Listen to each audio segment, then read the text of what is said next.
Good evening. We begin with the long-awaited court decision in the high-profile case of an off-duty Toronto police officer and his brother accused of beating a 19-year-old black male back in December 2016. In the 4-hour online verdict read by a judge, Michael Theriault, that police officer, was found guilty of assault, but both he and his brother were found not guilty of aggravated assault and attempting to obstruct justice. A warning first, some of the details can be graphic.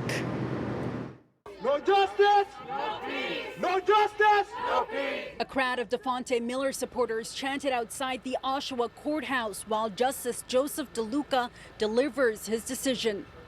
Miller was 19 years old when he said he and his friends were walking down a residential street in Whitby in the early hours of the morning when the two brothers, Michael and Christian Theriault, who were at their father's home, came out to question them. That's when he testified he ran and eventually got beaten by Michael Theriault, who was punching, kicking and hitting him with an object. Michael, the off-duty Toronto cop, and his younger brother Christian both pleaded not guilty to the charges of aggravated assault and obstruction of justice, saying that they pursued Miller because he was breaking into vehicles, including theirs, arguing that he attacked them and they were acting in self-defense.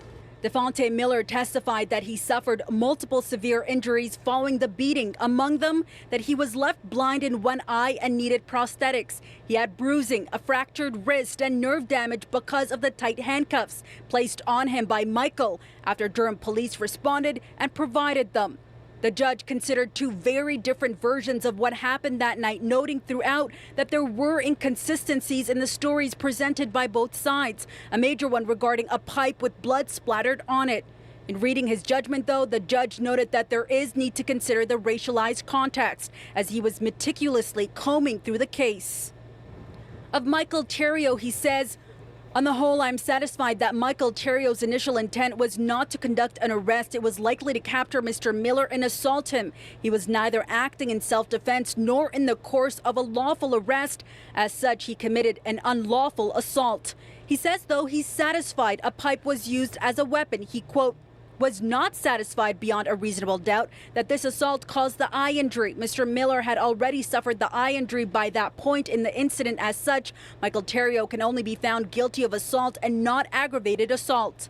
And Justice DeLuca said it was unacceptable that Michael did not identify himself as a police officer. He also said that Miller and friends were most likely car hopping. But in assessing the then 19-year-old's credibility, he added, "I must keep in mind that as a young black man, Mr. Miller may well have had many reasons for denying any wrongdoing, including distrust of law enforcement. This is understandable, especially in light of his injuries and the fact that he was initially arrested and later charged with a number of criminal offenses related to this incident." The judge said though he found Christian Theriault was not completely open and forthright about what happened, he is not satisfied beyond a reasonable doubt that the evidence amounts to an attempt to obstruct justice.